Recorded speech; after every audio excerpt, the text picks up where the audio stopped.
What's it like having that expectation because of the last name? It's always been there. So it's hard for me to realize what it feels like without it. Like I could have had the best career I possibly could have had, and I'd still be Roger Clemens' son at the end of the day. Right. Like at some point, you got to realize your career is pretty dang good, even though it's going to be compared to him your whole life, right? And I did struggle with that a little bit because I didn't reach all of my goals. I reached a lot of them, and it was almost like once I reached a goal, it was a new high that I had to get to, or my career was a failure, and now that I don't play, looking back at it, it's like, man, that's pretty cool. If I told myself when I was a kid that I was going to wear the burnt orange and my name would be on the stadium saying MVP of back-to-back years or whatever it was, I would have been fired up about that. You bet. Hey, good afternoon, good morning, good evening, wherever you're joining us from. We're so glad that you're here. Thanks for joining us at the Lease Road Commute. I'm your host, Rick. Right next to me is Ray Belcher, our other host. And then we have a really special guest today. We've got Kacy Clemens. Welcome to the podcast, my man. Thanks, guys. I appreciate it. So this has been a minute in the making, man. I appreciate you making time, and not a Midland boy, so we've had to kind of coordinate travel schedules and that kind of thing, but it finally worked. Yeah, for sure. I mean, obviously I've made my way into the crew over here with, the Redmonds and everybody. And so happy to be out here and link up with you guys. So what exactly is it going to take for you to move to Midland and just join the cool kids? Well, funny enough, with our new kids, they're already arranged marriage. Yep, So you bet. so I'm sure Hudson will make Clyde move to Midland, and we'll be seeing you guys more. Yeah, dang right. I like it. And all the trees and all the water are probably super attractive. Oh, yeah. For you and your wife to want to move out here. Undulation, it's pretty. Yeah. No, we're fond of the tall city. It's been cool to come out here and just learn about the history and learn about some significant families that live here. So You bet. it's been good. Well, lots of good people. That's what we always say, is there's nothing out here but a bunch of oil and a bunch of good people. So we'll take both those. Absolutely. Yeah, glad you're here. Man, so obviously pretty famous last name, Case. You've grown up and been a baseball guy your whole life. Now you're in the private sector, in the business world. What exactly was it like with growing up with Roger Clemens, the Rocket, as an old man? Yeah, I mean, it's obviously I've had that since I was a kid. I was born into it, so it's not something that like I just felt one day like, oh man, this is a big deal. It's just kind of, I grew up in a locker room. I thought, as a little kid, I wanted to play baseball because I grew up in a locker room and I thought there was two professions, and one was playing and one was watching in the stands. And, I always knew that I wanted to be on the field. But no, I think growing up with my dad and mom, such a blessing, to have somebody, obviously he changed generational wealth for our family and changed the trajectory of me, my brothers, and, my kids our whole life. So it's been a blessing. Obviously it's different. It's exciting for people. A lot of people ask me that question Sure. because they want to know, but he's just dad to me. Yeah. So there was pressure, and I know we'll get to some of that, but it's just always been there. So it's hard to kind of decipher what it's like without it. Yeah, you didn't really know any other way, huh? Right. Yeah. What was your kind of favorite place growing up? Like, where did you like that he played, and where Yeah. So the best thing he ever did was he always left us in Houston. Like we had home base there. My parents still have the house that they bought 30 years ago, 35 years ago, whatever it was. So we went to school, had our group of friends, went to high school, same group of friends, and then off to college. But we would go up to New York and live there for a couple weeks in the summer or a month and watch him play. My favorite was when he was playing in Houston because we would eat ice cream and watch his highlights on the couch at our house where we grew up, and we'd talk about pitches and what he should or shouldn't have done in that, in that at bat. And then just driving 20 minutes to the stadium was pretty cool to watch your dad pitch and then drive home. You bet. So obviously he could really throw and had crazy control and the velocity that went with it. But what made him special was a lot of things. But between the ears was, he was always a student of the game, always hypercritical, fierce competitor. Yeah. You got to kind of reap the benefits of that as a kid, as he would come home and probably overanalyze what had just happened, huh? So you had visibility from the get-go. Yeah, for sure. I think what a lot of people don't know is that, he was born in Dayton, Ohio. His dad died when he was 9. He had, 6 siblings. His mom raised them by herself, had to work 3 jobs. My dad would go help her do janitorial work, at the office at night or help stock coolers. Like he didn't come from anything. Sure. And, we grew up with a silver spoon and we did. We were very blessed, but um when he was out there, man, it was his livelihood. He didn't care what people thought.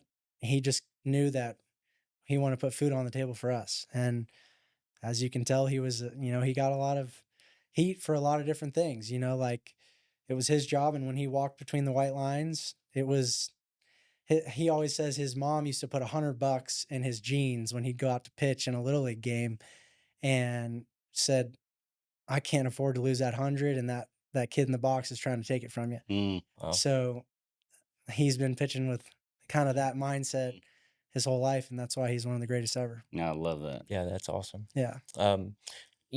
Obviously the last name carries a lot of weight. So whenever you were growing up and, school started to look at you and the expectation was starting to build for you and your brothers, I'm sure. Mhm. I knew this podcast was coming up. We were going to have you, and I just so happened to be watching Texas football last Yeah. week, and I couldn't imagine the pressure that was on Arch. Yeah. So it made me think of you because I just wanted a little bit of insight. What's it like having that expectation because of the last name? Like, what was that like trying to be yourself, be your own man, do your own thing? What was that like growing up with that? Yeah, for sure. I mean, it's heavy for sure, but it's kind of go back to my point earlier is like it's always been there. So it's hard for me to realize what it feels like without it. And, at the end of the day, like Arch can go on and be great, but he's still, like there's shadows, there's big shoes to fill. Like Mhm. I could have had the best career I possibly could have had, and I'd still be Roger Clemens' son at the end of the day. Right. Like at some point, you got to realize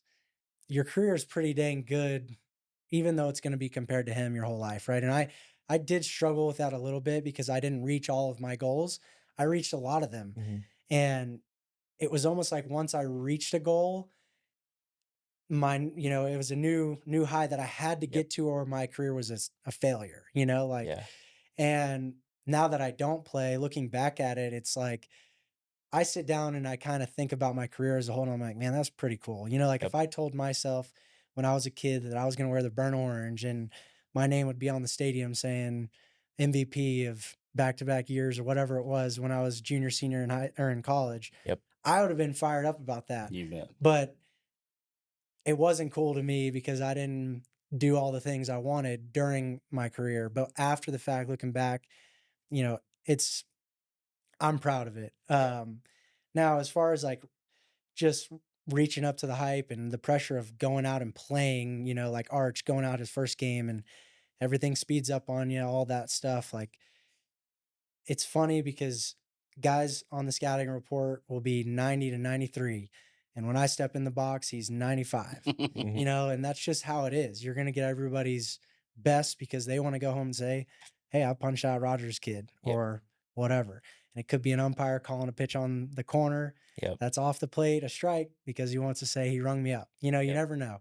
It's it's just one of those things, and I loved it, man. I mean, I was a red ass too a little bit, excuse Yeah. my French, on the playing field because they would talk about my family Mm. and people in the stands would chirp about my family. And Mhm.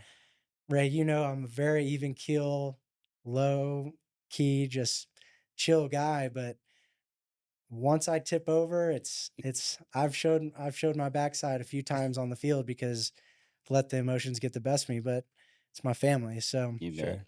Yeah, I speaking don't of know. your family, sorry to interrupt you. I just had a quick question. Yeah. I noticed all of your brothers start with a K. What's the Yeah. significance behind that? So it is for strikeout, which is the symbol, Love for a it. strikeout, which is funny, but he didn't plan to do that. Yeah. They wanted to name their first son Kobe with a C, Coby, and my mom actually said, "Hey, why don't we just do a K for strikeout? Like that's cool."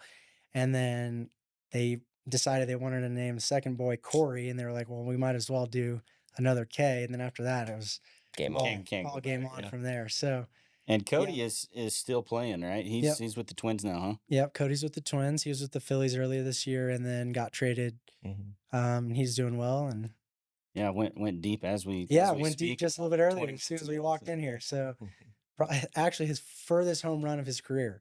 So we got to look that up Heck and yeah. watch some highlights on that. But Yeah, for sure. super proud of him. He's amazing, and it's just one of those things too. He's grinding. It's a different type of grind. You're in the big leagues, and everybody thinks once you get there, it's all sunshine and daisies. But every job is hard, and being a man, like you said, and trying to provide for your family, whatever you're doing is difficult.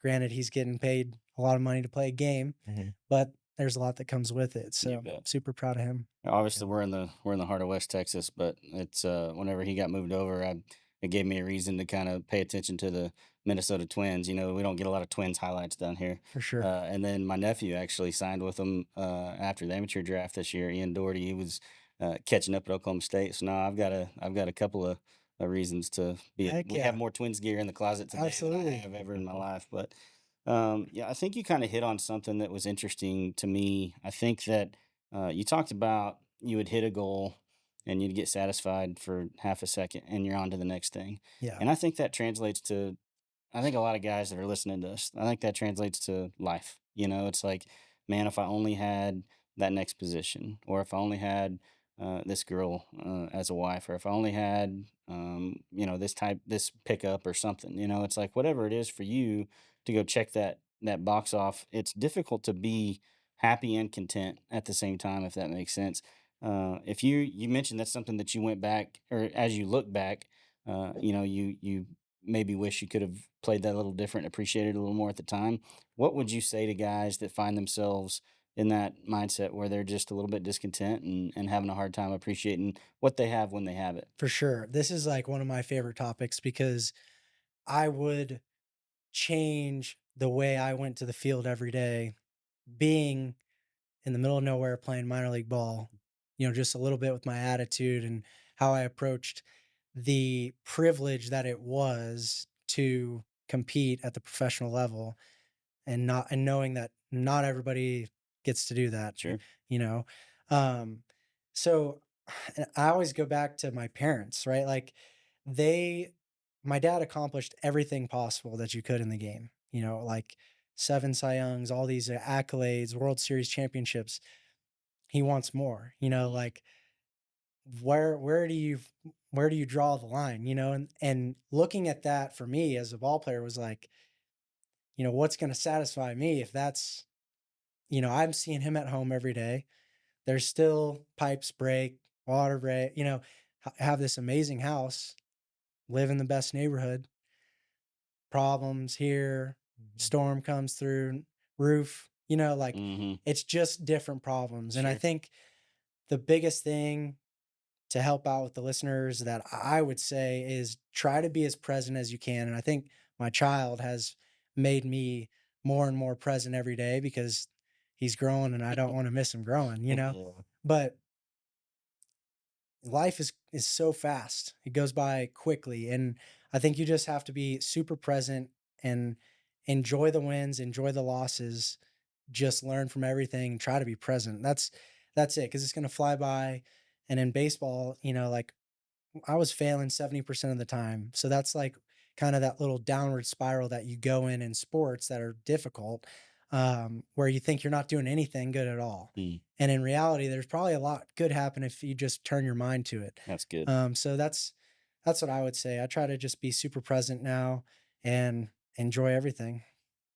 Yeah, your answer kind of reminded me of another Longhorn, Scotty Scheffler. Did you see his little interview about what it was like, what winning was like for him? Yes. Yeah, Yeah. just like he basically, if you didn't see that interview, he basically said like that it was satisfying for about 5 minutes, and then you got to start the whole process over Right. every single time. It's more the chase, right? It's like, can I do it? And then once you find out you can, it's like cool, but it's like it was the adrenaline rush of kind of figuring out, if you're facing a big league or in a game or something, it's like, man, I got to face this guy. And then finally it happens. And then you get the hit. And then you realize, okay, like it just happened. Like, Yeah, what are you going to do after? Right. I think Scotty does a great job of putting the goalpost in the right spot, right. where it's his family, it's God, it's his faith.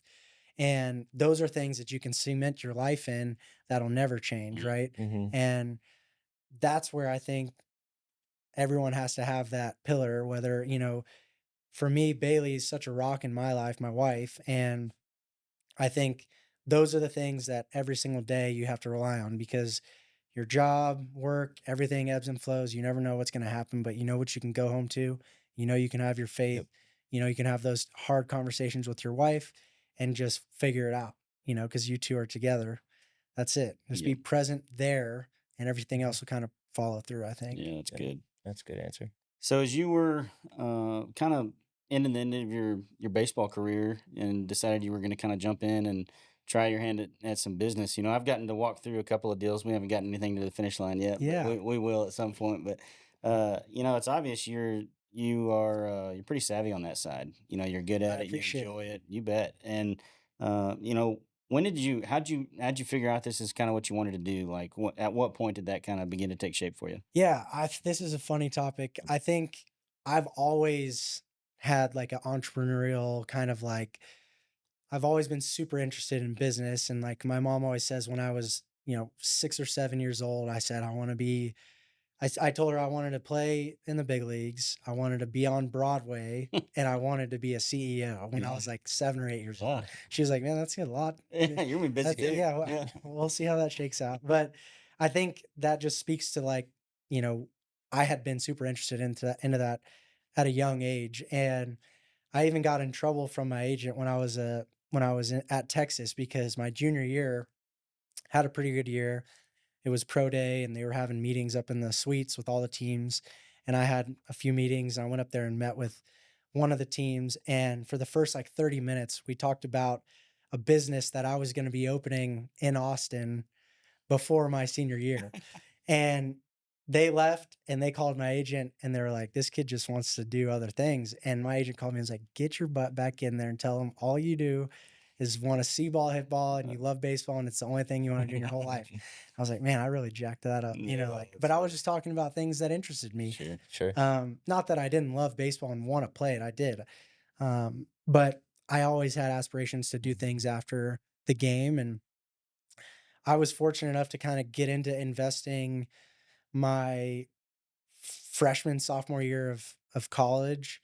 I got a full ride to Texas, and my parents had put a Texas Tomorrow Fund together to pay for my tuition. Hmm. And for my birthday, like for my 21st birthday or whatever, they gave me a portion of that fund for me earning a full ride, You bet. basically. And it was a good amount of money. It wasn't a crazy amount, but it was a lot for a college Sure. kid. And I was like, man, what do I do with this? And I'll never forget. I started messing around penny stock, like Robin Hood had just Uh huh. started, and I was like, man, let's get into this. And I was in finance classes because I graduated Got your from the game business stock. school there. Yeah, so I started messing around with penny stocks and losing, and man, I lost like $2,000, and I thought it was The worst day I ever. was like, I Yeah. gotta, this is not what I should be doing. And I'll never forget, I walked into this one lecture, 500 kids in the class, and I looked around and every single person in the class had an Apple laptop. And I was like, why don't you, if everyone has an Apple laptop in this classroom, how many kids have them on this campus? How many kids have them on whatever? So I ended up investing almost all of that money into Apple in like, 2014 or 2015. I let it sit for 8 years and that made me a really good amount of money. And then that's when I learned if you can make money work for yourself, it's a game changer because you're not really trading as much time. And that's when it really sparked for me. And I was always like super interested in getting into investments. And that's what kind of led to private equity and taking over the family office. Sure. Yeah. So Well, that's great. It's funny you try to get that to resonate with your kids, and I have one that's absolutely consumed with it, and the other one that's totally indifferent. And then their sister, the oldest sister, is like she just every paycheck she gets, I made a deal with them. I'll match whatever they invest in their stock account. I'll match it, and nice. she just parks it, takes a little bit out for tithe, and this summer I'm like, kid, you want to spend any of that money, or are you just gonna keep stashing it? And she just keeps stashing it. So That's amazing. yeah. Yeah. So, obviously, you've hit a lot of really lofty goals, big achievements.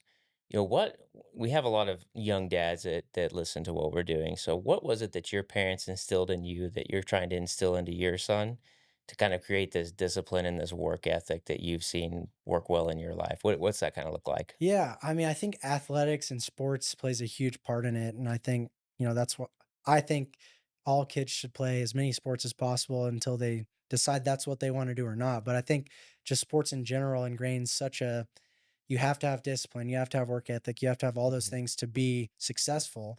Um, so I mean, my wife ran track at U of H and was a stud athlete. All both of our families have athletes everywhere, so like that's going to be a huge part of how he's if that's what he wants to do, which it's whatever he wants to do, right? Like I just want him to be great at what he does and love what he does, right? So I think sports will definitely mold him Mhm. if we get into those at a young age, which we will. But I don't know. I think you kind of learn as you go as a parent, right? Like there's things that I love that my parents did, and things that I'm probably not going to do that my parents did raising us, right? And Sure. Sure. you just learn from it. And I'm a new dad, so Yeah. I'm willing to take the criticism and learn along the way. Yep. You're about 90 days into it now. Yeah, Yeah. pretty much. So I'm Well, trying to get better at changing diapers, but not too good to where I get where Yep. whatever, I'm man. changing a bunch of them. We were hanging out yesterday, and you were. I mean, I had to find you. You were feeding him. I had to I find know. you to tell him bye. So, I know. I love holding him in my arms, man. It's the craziest thing. And it, your parents tell you all the time, like, you'll never know until you have a kid. And you're like, yeah, yeah. And then you have Yep. one, and you're like, well, mom and dad are getting more oh, right about what they said as dang it. the older you get, right? Yeah. Yeah, that's it. Yeah. Well, outside of the new family, and obviously staying busy with work and all the hundred other things you got going, what do you like to do for fun? Yeah, a lot of things. I think when I was finishing my baseball career, like obviously I love hunting and fishing with you guys and all that stuff. Grew up hunting and fishing, but I love playing golf. I think I've kind of gotten really into that lately because I don't have an athletic outlet now that I don't play ball. So it's just one of those things where you got to go compete. And I've always been a decent golfer. Just my dad played a bunch as a pitcher, so he drug us around playing. And now I've entered into a bunch of qualifiers and tournaments and trying to compete in amateur events around Texas and around the U.S. So Fun. I'm enjoying that a lot. How did you transition that baseball swing to a golf swing? Yeah, it's taken some time, that's for sure. But the good part is I have all the speed in the world because I've been swinging a weighted bat or a Yep. weighted club basically my whole life. So I can hit it really far. Just got to make sure I can find it after I hit it. Mhm. Right. So Yep. The former baseball players are always so easy to spot on the course. Oh, It's like, man, I'm sorry, but we can't come across it like that. yeah, yeah. So I like to, just hit it as far as you can and go find it. Yeah, and you've started like I don't know, the last 6 months or so. You've done a little on social media where you'll play a hole and record it, Yeah, and it's pretty entertaining. yeah. It's fun. I think one of my things is why not try to make money or make ends meet doing things that you really love, and golf is one of them. And I think dad and I produce some interesting content. Hopefully people enjoy it, but we play golf with cool people in cool places, and I want people to get to know my dad how I know him too. Yeah. Mhm. And selfishly, I like recording the stories because I want Clyde to hear all the stories, Mm. Oh, and that's he's great. got so many of them. So it's I think it's a win-win on both sides. I love that perspective. Speaking of cool people and cool places, you had a pretty cool golf game here recently, huh? Oh yeah, we did. That was a very, very special day.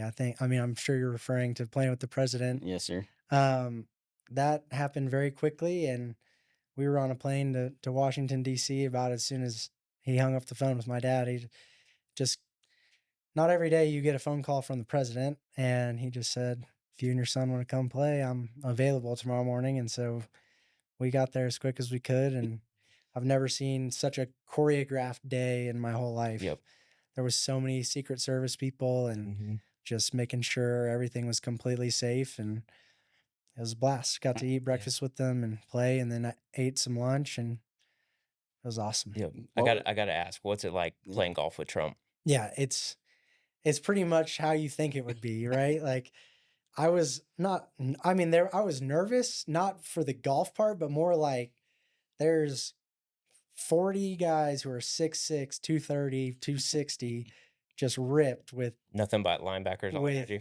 223s and sniper rifles and Mhm.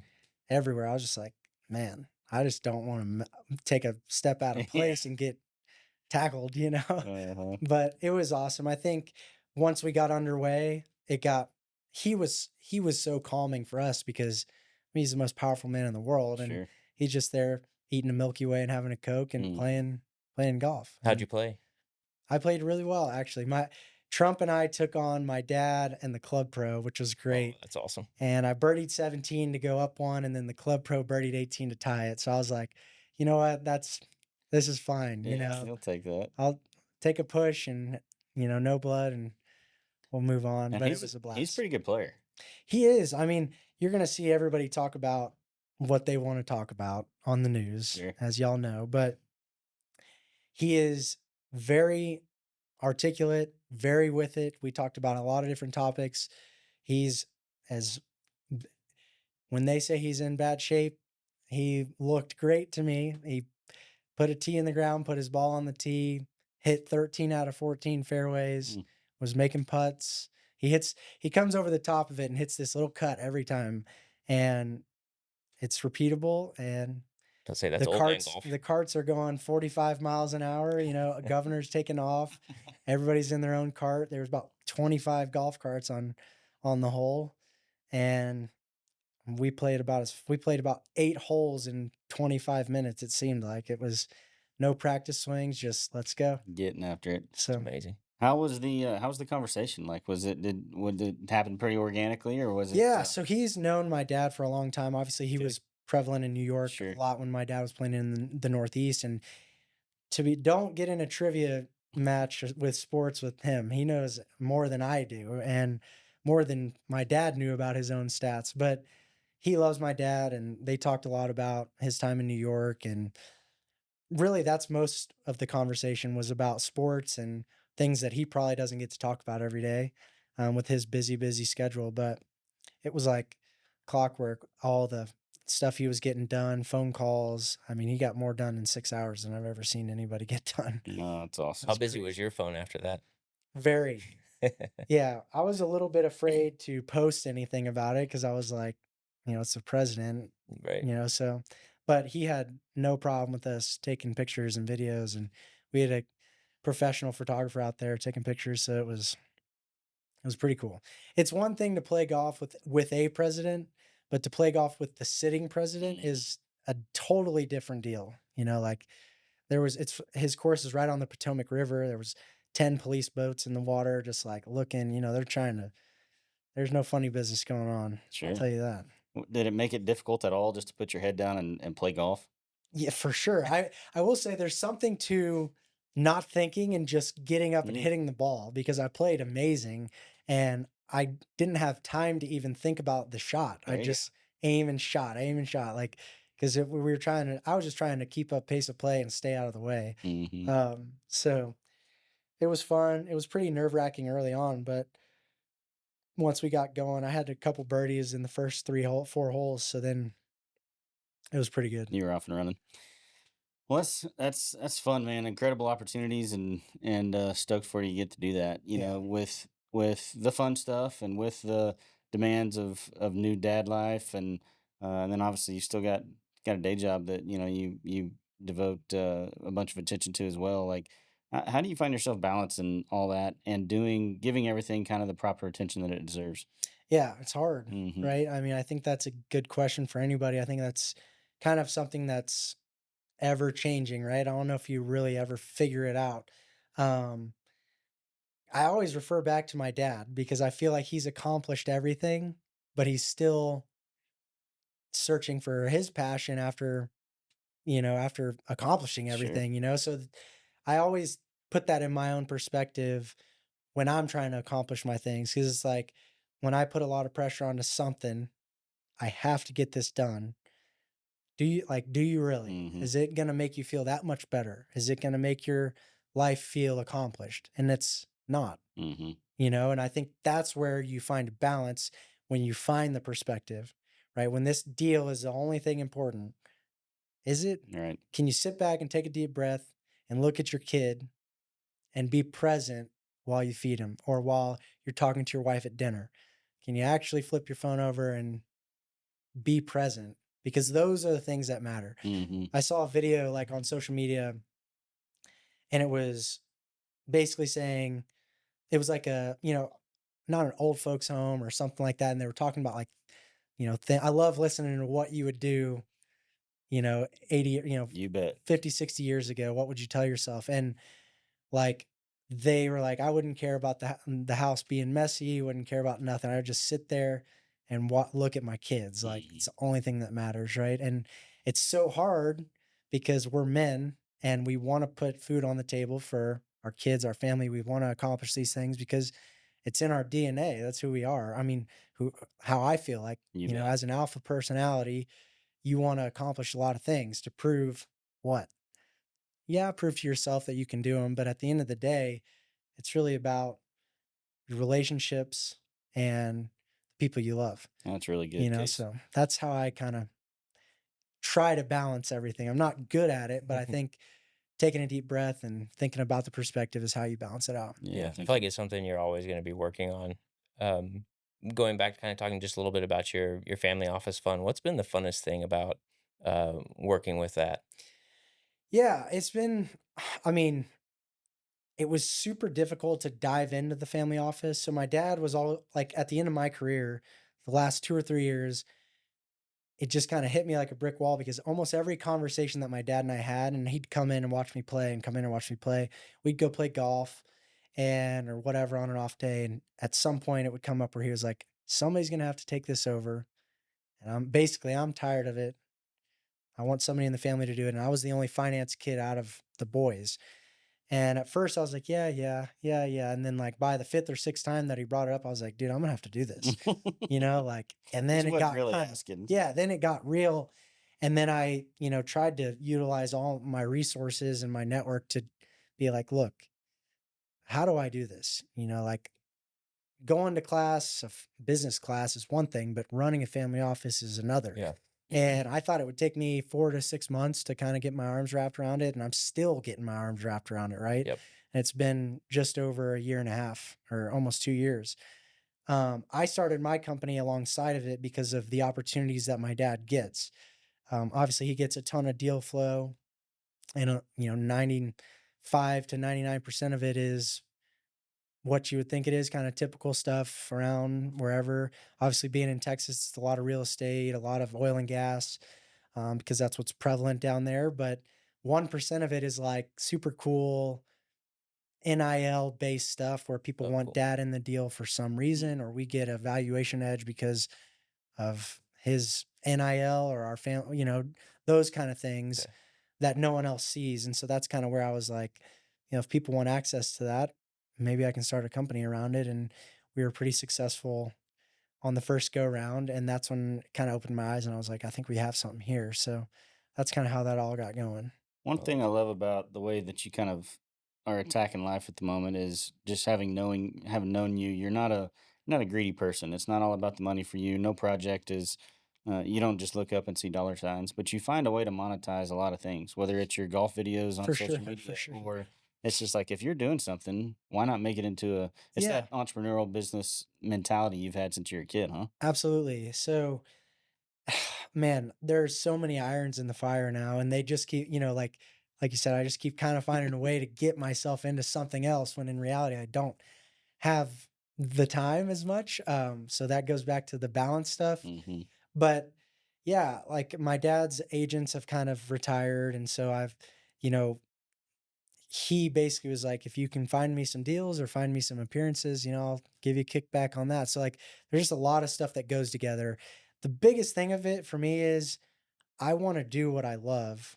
And that's, you know, being with my family, being with, my dad, traveling, playing golf. Like if I can monetize those things and do all of that while like you make a lot of business deals on the golf course. If I'm getting my dad appearances in New York, I can go to a cool banquet for a Fortune 500 company where my dad's going to speak and I get to be the business. My dad can kind of just pass all the business talk off to me because he knows I'm articulate in it and he doesn't want to talk about it. He just wants to go tell his stories and his team bonding stuff. I'll make him that money. I'll network with the CEOs of these big companies, find ways into cool, unique deal flow. Not to mention, we'll probably go play a really great course in New York, If you have to. and we can get content there. And hopefully, there's another celebrity that's in New York, and him and I and Dad will go play, and we'll get content. That's awesome. And so, like, it's all kind of just it goes together. It's fun. It's a lot of work. It's taken my wife a little bit of time to kind of figure it out because we're such a spontaneous family.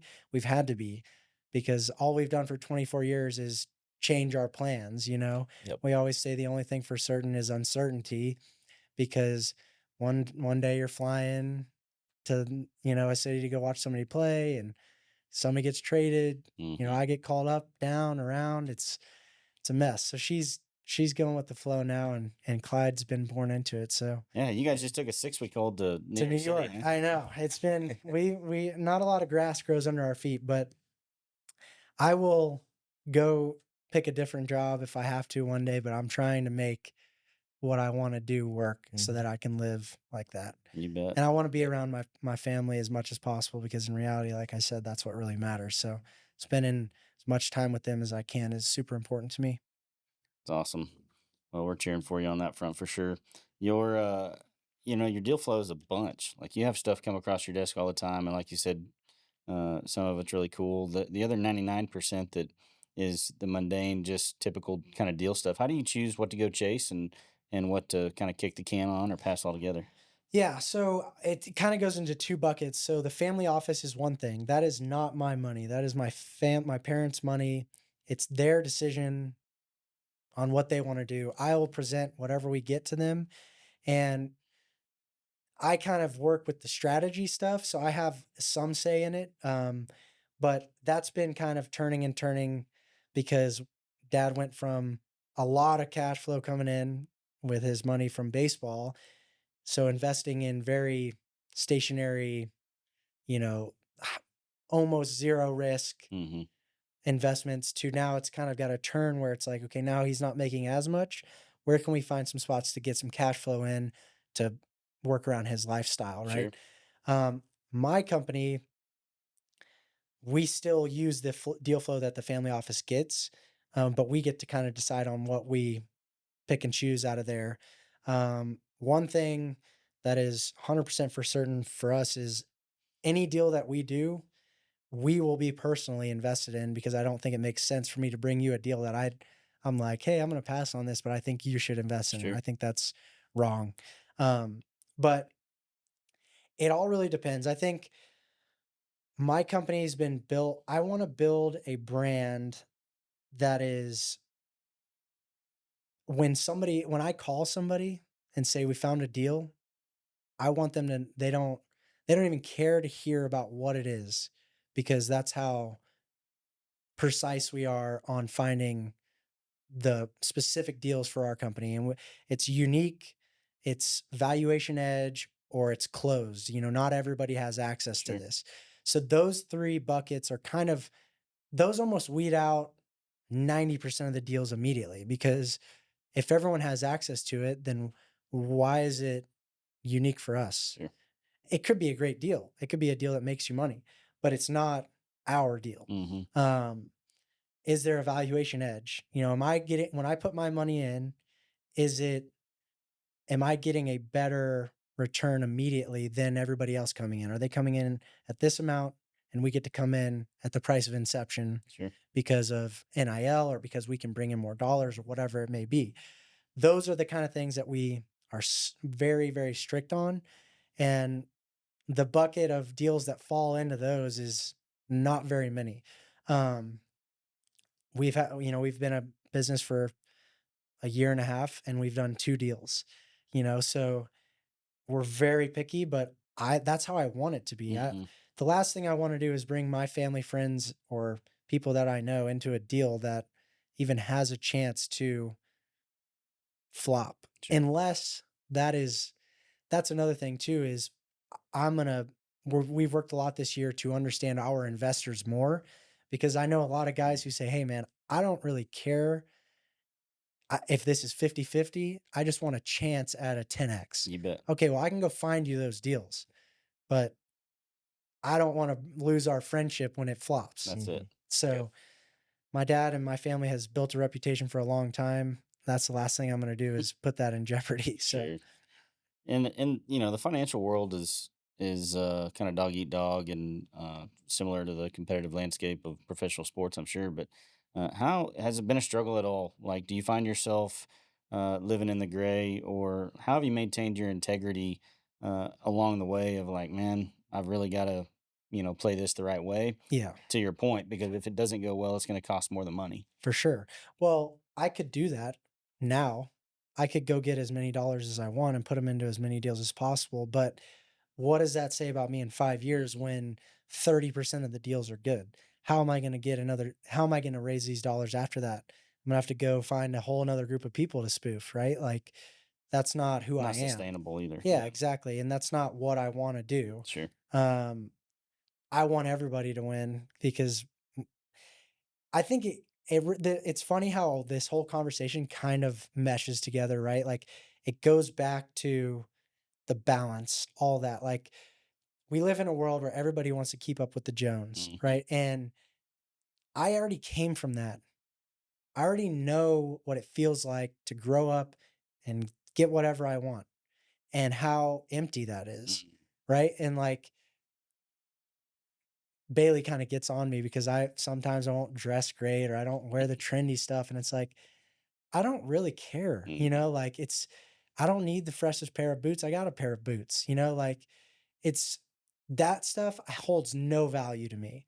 I'd rather have a wallet that's $1 with $100 in it than have $100 wallet with $1 in it. Hmm. And that's just how, that's who I think that's what I've learned from being a Clemens, so to speak, is because I've had that.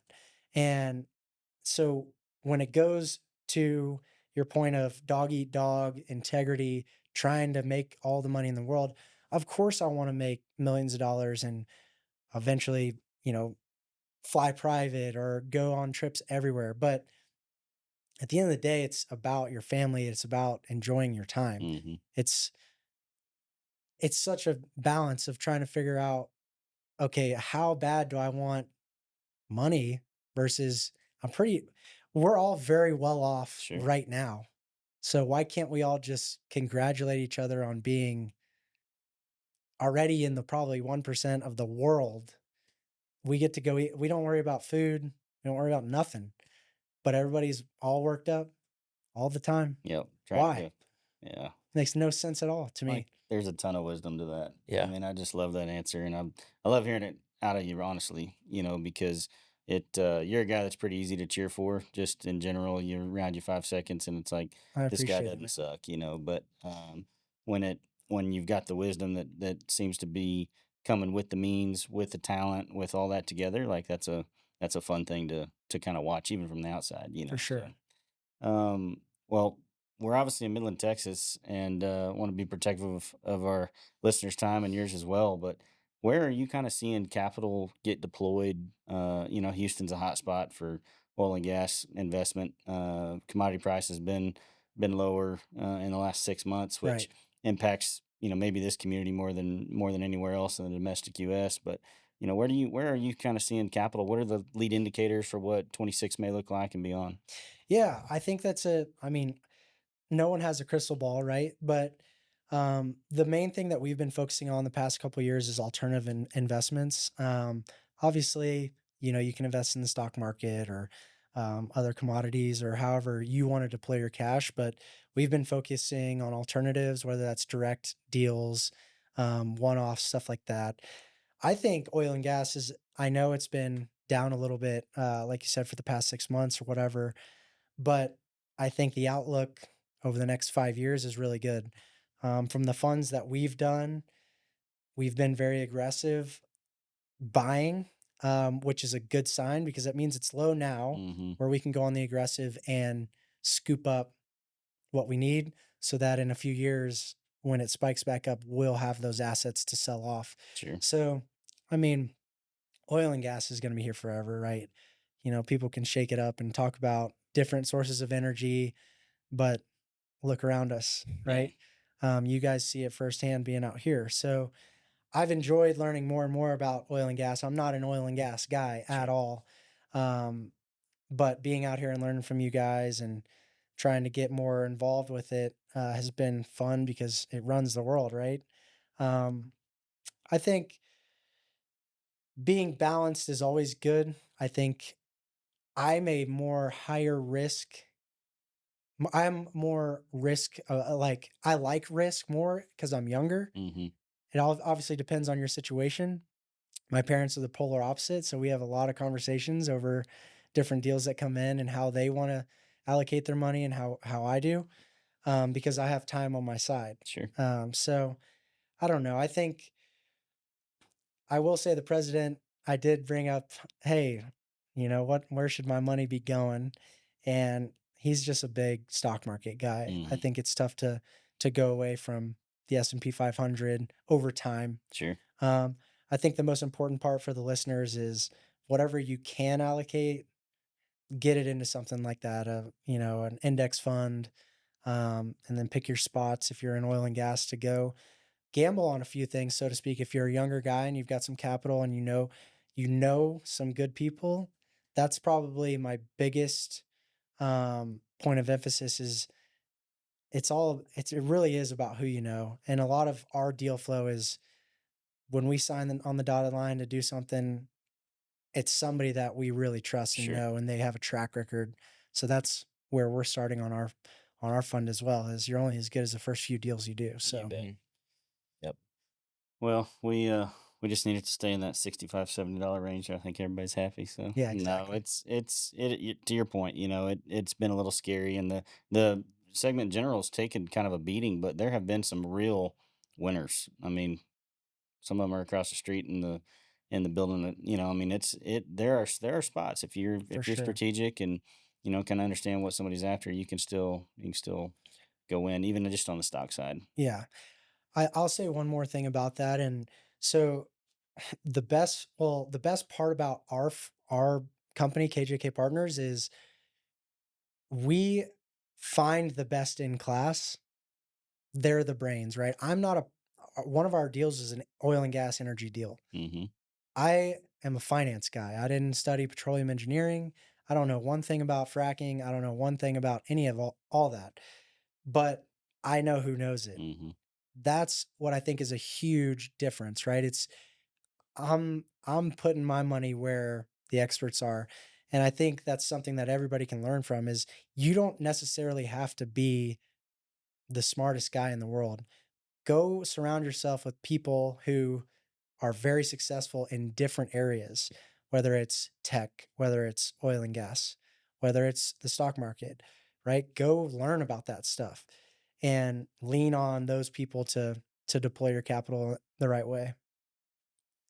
Well, I think there's a lot of good stuff in there, Case, and one of the things that our kind of target audience is a guy that is away from home for a long time. In our world, that may be 30, 60, 90 days or longer, unfortunately, to where they're trying to be a decent dad from a distance. They're missing the games and the dancing contest and all the things, but still trying to stay engaged and work that balance that we've talked about a couple times, be a good husband, even maintain friendships. I mean, For sure. it's a spot where whenever you see a guy that you haven't seen in 6 months, you pick right back up where it leaves off. But in the meantime, like, you both got stuff going, and Yeah, so how would you, if you could kind of leave and impart something on guys that may be listening and trying to figure out that what that balance is for them.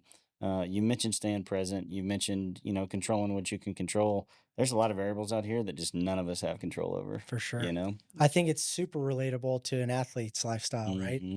On the road, never know what's going to happen. Game delays, canceled, bus breaks down, right?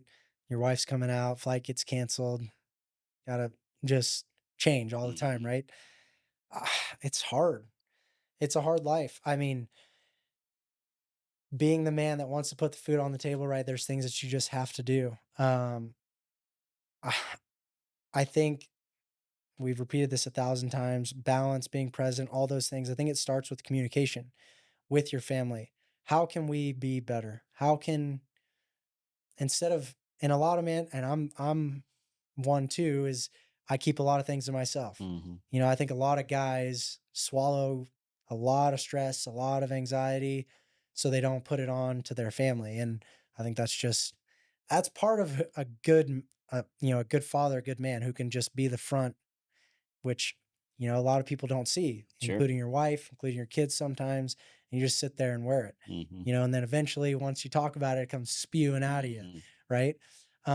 I think communication is very important. Talk to your wife, say, how can we get out in front of it, versus you just getting wore out by going for, in my case, going 0 for 4, 0 for 4, line outs, can't catch a break, bus breaks down, get released, get sent down, right? All the punches that you're going to take, we got to be man enough to open our mouths and communicate. And I think you'll feel better. I think your life will be better. Call your mom, call your dad, find a way to see each other however you can. If you're grinding out there for 60, 90 days working your butt off, you're tired, try to find a way to communicate with your family because today's all we're guaranteed, right? That's it, man. Yeah, it's something that we've said on other episodes, but we just you got to try really hard to not buy the lie. I just think that you're never the first one to go through something. You're never totally alone. Going, you're never the only one doing messing with it, and so that's just a lie from the depths of hell that Yeah, we the just victim mindset, right? yeah, you just can't buy it, and in the moment, man, it's hard to sometimes it's hard to That buy is so prevalent in sports. It's crazy. Like even I mean, my dad was basically Dr. Phil for Cody and I when we were both in the minor leagues coming up. One week I couldn't get a hit to save my life, and I'd say I'm the worst player ever. I'll never make it. And then 2 weeks later, Cody can't get a hit, and I'm raking, and I'm like, dude, it's not that hard. And Cody's like, I'm the worst player ever. My dad's like, guys, we got to figure this out. Yeah. And it's. I think after sports, I realized how ridiculous I was being going to the field every day with that mindset, because everybody in the locker room does it. And so you just fall into it, right? Mhm. And it's the same thing when you're out there working and all your buddies, that's all you talk about is how big of a grind this is. And Mhm. man, I can't wait for this to be done. And man, I can't wait to go home. And then next thing you look up and 6 months later and you just felt like it was a whole drag when in reality, was it really that bad? Yeah, Mhm. maybe it was, but I know playing ball isn't. You get to put your spikes on and go play a game Well, and in this market, if you're working, you kind of better be thankful you're working. for Yeah. sure. I mean, there's that side of the perspective as well. Um, well, Case, I just want to say thanks, man. I've enjoyed the convo. Appreciate you sitting down with us, and if you've definitely got some stuff going, but we hope to find you in Midland one day Yeah, at some absolutely. I point. think I'll be having some more time out here for sure. Let's play some golf. Yeah. Let's do it. Yeah, Rick's a big golfer. I'm good for like a scramble at a tournament twice a year. So Yeah, we'll get some cart cam yeah, there content. you That's the go. best kind. I'll be asking you questions this time. There you go. Well, hey, any other last questions before we kind of wrap up here? I don't think so. I would usually ask it, and I always think it's a really good one. But Casey, if you were gonna say something to a guy that feels like he's got hitting some goals and accomplishing some things professionally, maybe winning at work, but failing at home. He gets the call from the kid that got in trouble at school again, or the wife Mm, is short. Like you don't have that balance, and it's the you're a great employee because we see that in our industry where guys are. They just get used and abused, and then the life falls apart back home. So they go home and they get replaced out here, and then they don't have either. So, what would you say to the guy that is winning at work and losing at home? yeah. I mean, that's tough. That's super important, right? I think for me, always start with yourself. Mm, Because it's very easy to go, my wife this, my kid this. Is that actually the issue? Or, can we sit down and really think about me for a second? that's good, dude. And I think that's super important because then you can actually go have a conversation with your wife and kid and go, look, I have sat here and thought about this and how to get better personally. and I just can't see it. Mm, Can you help me figure it out? mhm. Then, like for me, I feel like I'm a very good communicator because I can get people to kind of open up. There's a lot of people that get defensive. There's a lot of conversations that start on the aggressive when they don't have to. Like whether it's some of my brothers or my friends that I know if I come at them and say, "Dude, what the heck? This is brutal." That immediately this conversation is going nowhere, right? Like how can you present yourself at home like you're the one that's wrong? And maybe you're not, Mhm. but presenting them that you've already thought about all the things that you can get better at and you're the one struggling, not them, then it gives them a chance to actually open up and tell you what the heck's going on. You bet. And I think that's super important. And that's just, I mean, I call it having feel, being able to read the room. I think, you might be so caught up at work that when you get home, you don't really see things. Sit down with yourself, journal, write about it. Mhm. Think about, okay, this has happened 4 or 5 times and my wife says it's me. Can I actually, be humble enough to sit there and say, maybe it is and find out. Yep. And if you can't, then go have that conversation. That's really good. Yeah, That's I what I go would mow the say. lawn Yeah, because nobody's gonna bother me while I'm doing that, and right. I can just sit there and Just replay it. figure it out. Yep, I think exactly. being the quiet guy is really, really good because you get to figure out your point of view by yourself for a minute before you kind of show your cards, I guess. Yep. Yeah, no, that's good. Well, that's a good answer to wrap us up. You But bet. man, Casey, thanks for joining us, man. Yeah, of Thanks for course. making Thanks time for for me. having me. This has been great. Yeah. It's been good to just catch up, even though it's on camera and everything. It's Yeah. been fun to chat. I love having deep conversations. So, Yeah, well, I appreciate you making time. I know you probably had to golf with the president, but you canceled to come and hang out with us, so yeah, I we want to fly appreciate back it. to DC. So Yeah. they're waiting for me. There you go. Awesome. Well, hey, real quick, if you enjoyed this episode, we'd love for you just to share it with somebody else. Also, if you haven't subscribed to us, we'd love to. Also, hit follow if you listen somewhere like Apple Music, but we'd love for you to do that. We appreciate you for listening, and we'll catch you in the next one.